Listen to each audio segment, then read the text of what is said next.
Hello beautiful people of Jessore, right now আমরা পালবাড়িতে আছি এবং আজকে আপনাদের যশোর ঘুরে দেখাবো।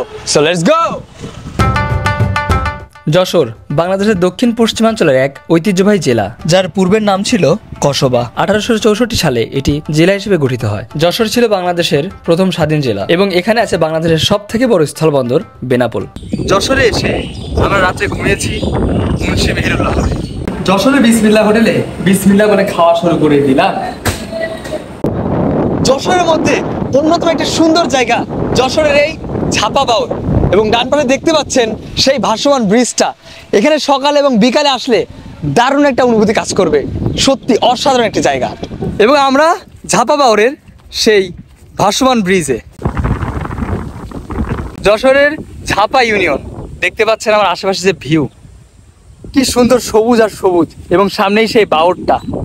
এই জায়গাটার লোকেশন যদি আপনাদের বলি, এটা হচ্ছে ঝাপা গ্রিন ক্যাফের সামনেই। যশোরের মাটি ও মানুষ। চাচা আসসালামু আলাইকুম। ওয়ালাইকুম আসসালাম।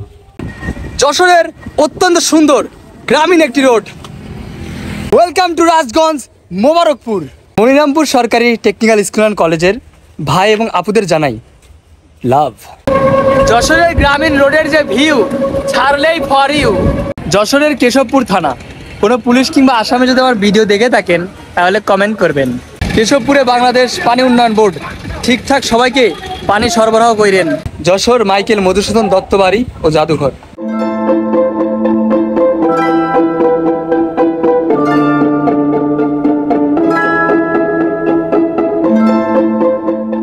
আমরা এখন কেশবপুর উপজেলার সাগরদারি গ্রামে, এবং পেছনে দেখতে পাচ্ছেন মাইকেল মধুসূদন দত্তের একটি মূর্তি। ঠিক এই জায়গাতেই কিন্তু মাইকেল মধুসূদন দত্ত বসবাস করত।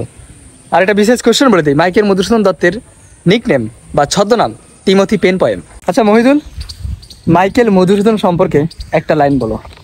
উনি বাংলা চতুর্দশপদী কবিতার জনক, মানে বাংলা সনের যেটা সেইটার।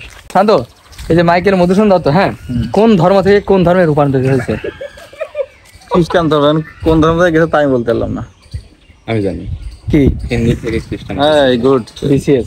মাইকেল মধুসূদন দত্ত জাদুঘরের পাশেই দারুণ এই মাঠ এবং মধুমঞ্চ। আজ যেহেতু শুক্রবার, আমরা জুমার নামাজটা মধুমঞ্চের পাশেই একটা মসজিদে আদায় করব। যশোরের কোমরপুরে এসে আমরা একটা বাড়ি দেখতে পেলাম। এটা অনেক রেয়ার একটা বাড়ি, টালি দেওয়া উপরে। গেটটা দেখে হঠাৎ থমকে গেলাম। যশোরের কেশবপুরে একটা গরু নাকি 6টা পা আছে এবং 2টা লেজ আছে, কিন্তু দুঃখজনক আমরা আজকে এখানে ঢুকতে পারতেছি না, কারণ টিকিট নাকি আর বিক্রয় করবে না। অবশেষে আমরা সেই কাঙ্ক্ষিত মুরালের সামনে, মাইকেল মধুসূদন দত্তের সেই মুরাল। মাইকেল মধুসূদন দত্তের সাথে আমার একটা মিল আছে, কি জানো মহিদুল? মাইকেল মধুসূদন দত্ত যেই সালে মৃত্যুবরণ করেন, আমার সেই সালে ক্যারেট নম্বর, মানে সেই সালের 1873। এখন কিছু খাওয়ান, ক্ষুধা লাগছে। যশোরের অন্যতম একটা সুন্দর জায়গা হচ্ছে এই কেশবপুর উপজেলা। এর রাস্তাঘাট এবং রাস্তাঘাটের চারপাশে গাছগাছালি, এত সুন্দর ভাই, এত সুন্দর বাতাস আর এত সুন্দর আবহাওয়া, প্লাস কেশবপুর উপজেলার মানুষজন এবং মাটি সবই খুব অসাধারণ সুন্দর। আমার সাজেশন থাকবে, যদি যশোরে আসেন কেশবপুর উপজেলায় এসে ঘুরে যাবেন। এবং আমি দাঁড়িয়ে আছি এই মুহূর্তে কেশবপুর সরকারি ডিগ্রি কলেজ। শান্ত, কেমন লাগছে যশোর এসে? ভালো। মহিদুল কোথায় যাচ্ছে এখন? চুকনগর চুইঝাল খাইতে। বিখ্যাত চুইঝাল খেতে আমরা যশোর ছাড়িয়ে খুলনার একদম দ্বার প্রান্তে এসে পৌঁছেছি। চুইঝাল খেলাম। আমাদের হাতের বাম পাশে 30 কিলোমিটার গেলে সাতক্ষীরা, এবং এই সোজা 30 কিলো গেলে খুলনার মেইন শহর। আমরা এখন মাইকেল মধুসূদন অর্থাৎ এমএম কলেজের ভিতরে দাঁড়িয়ে আছি। এমএম কলেজে, যেখানে পড়ালেখা করতো জান্নাত জামান। 3য় বিজ্ঞান ভবন, এখানে ক্লাস করতো জান্নাত জামান। জান্নাতের থেকে জানলাম এই চত্বরটার নাম নাকি হাবলা চত্বর। এটা কেন সে একটা জানে, বাট আমি আপনাদের কোশ্চেনটা ছুড়ে দিচ্ছি, কমেন্ট বক্সে জানাবেন যদি কেউ জানেন এমএম কলেজের এই জায়গাটার নাম কেন হাবলা চত্বর। এমএম কলেজের ছাত্রী হল। যশোরের এমএম কলেজের এই রোডটা এত বাজে ভাই, দেখেন মাঝখান দিয়ে হাঁটাই যাচ্ছে না। সেটা নিয়ে আর প্রাউড ফিল করতেছে। তোমাদের শহরে তোমাদের সব হাইওয়ে করে দেয়া। যশোর শহরের লাইটটা কিন্তু অনেকটা রাজশাহীর মতো, তাই না? কে কারে কপি করছে বলেন তো? জাস্ট রোমিং অ্যারাউন্ড ইনসাইড জাস্টের সুন্দরী আপুদের hall. Welcome to faculty of arts and social science. Ambartala থেকে আমরা এখন যাচ্ছি সাজিয়ালিতে উইথ মামার সাথে।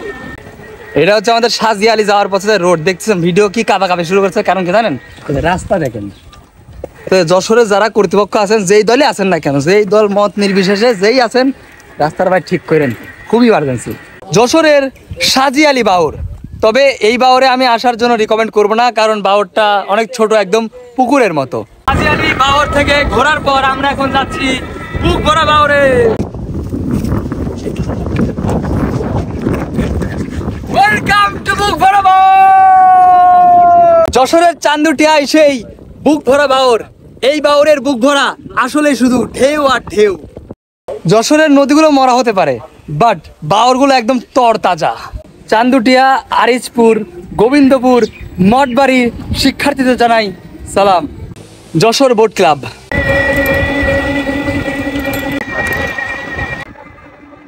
Welcome to Jessore cantonment. এই ক্যান্টনমেন্টে হয়তো আমার ক্যাডেট কলেজের কিংবা 12টা ক্যাডেট কলেজের ভাই কিংবা কোনো আপু এখানে পোস্টিং আছেন, যদি থেকে থাকেন তাহলে কমেন্টে জানাবেন। যশোর ক্যান্টনমেন্ট ঘুরে আমরা এখন যশোর বিমানবন্দরে। যশোর ক্যান্টনমেন্টে কোনো ভিডিও নিইনি, কারণ কারা যেন ওখানে ঢুকে টিকটক করে ভাইরাল হয়ে গেছে, এই জন্য ওরা এটা নিয়ে খুবই কনসার্নড, তা আমরা ভিডিও করিনি। সেকেন্ড দিন আমরা যশোরে খাওয়া দাওয়া করছি নাজমা হোটেল থেকে। নাজমা হোটেলের কালাভুনা নাকি খুব বিখ্যাত, তো এখানে আমরা টেস্ট করার পর দেখলাম একবার ঝোল দেওয়ার পর আর ঝোল দেয় না, অ্যান্ড তাদের কাছে ঝোল চাইলে তারা খারাপ বিহেভিয়ার শুরু করে দেয়, ইভেন টিস্যু অবধি লুকায় রাখে, 2টা টিস্যু দেয় না।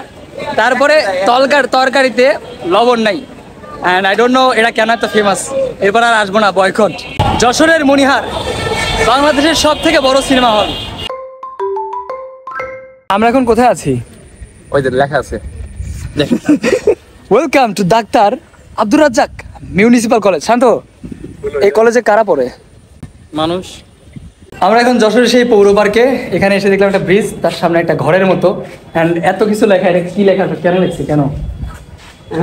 এখানে মানুষজন আসলে প্রেম করতে আসে তো, ওরাই যে ভালোবাসার মানুষের নামটা, যেমন এখানে লেখা আছে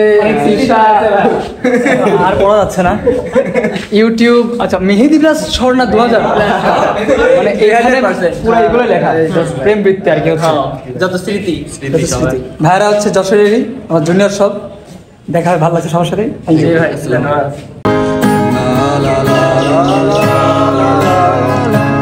প্রেম করার জন্য পৌর পার্ক সেরা রে। Anyway, kidding.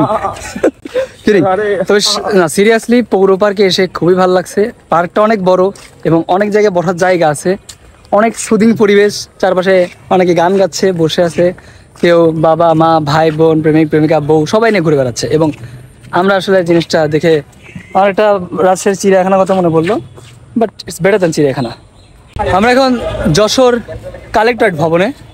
এখানে আসলে মেবি ট্যাক্স কালেক্ট করে, আর আই ডোন্ট নো, যারা জেনে থাকবেন জানাবেন। এটা অনেক পুরাতন একটা বিল্ডিং, অনেকটা কার্জন হলের মতো ভাইব দিচ্ছে, তাই না?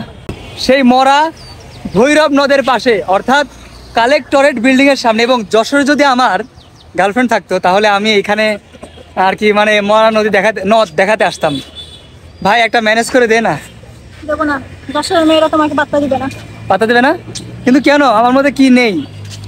তোমার ফলোয়ারদের জিজ্ঞেস করো। আপনারাই বলুন আমার মধ্যে কি নেই। এবং রাজশাহী বিশ্ববিদ্যালয়ের মতোই যশোরও আছে একটি প্যারিস রোড। এই যে আমরা যেই রোড দিয়ে এখন যাচ্ছি সামনে, সেটাই কিন্তু সেই প্যারিস রোড। কিন্তু নাম কেন প্যারিস রোড? এটা নাম কেন আপনারা কমেন্টে জানাবেন। এখন যশোরে যেই জায়গায় দাঁড়িয়ে আছি সেটা হচ্ছে জেলা স্কুলের, অর্থাৎ যশোর জেলা স্কুলের হৃৎপিণ্ড বলা চলে, অর্থাৎ যশোর সরকারি বালিকা উচ্চ বিদ্যালয়, যার প্রতিষ্ঠাতা সাল 1935। এবং এই স্কুলে পড়তো। বলেন তো আপনার জন্য কে দাঁড়ায় থাকতো এখানে? বলা যাবে না, সিক্রেট। দাঁড়িয়ে আছি দ্য মাইটি যশোর জেলা স্কুলের সামনে, যার স্থাপিত সাল 1838। ঠিক আছে, বুঝতে হবে আমার, ঠিক আছে না? ঠিক আছে। অবশেষে আমরা যশোর ট্যুর শেষ করলাম। আমরা এখন দাঁড়িয়ে আছি যশোর জংশনের পাশে। তো এখন আমরা 5টায় ট্রেন রাজশাহী যাব। যদি সাজেস্ট করি, যশোর হচ্ছে 1 বা 1.5 দিনের জন্য ঘোরার জন্য একটা পারফেক্ট প্লেস। নদী নালা খাল বিল হাওর বাওর কালেক্টরেট বিল্ডিং এই সেই অনেক কিছু আছে, একদম ঘোরার জন্য একদম পারফেক্ট জায়গা। বেনাপোল আমরা ট্যুর দেইনি, এখনো যাইনি ওখানে, তো ওইটা হয়তো নেক্সট কভার করতে পারি। তাছাড়া ভিডিওর মধ্যে সব কিছু বলেছি, আপনারা রিকমেন্ডগুলো দেখবেন, রিভিউগুলো দেখবেন, আর পুরো ভিডিও আমার সাথে দেখার জন্য এবং আমার থাকার জন্য ধন্যবাদ। টাটা।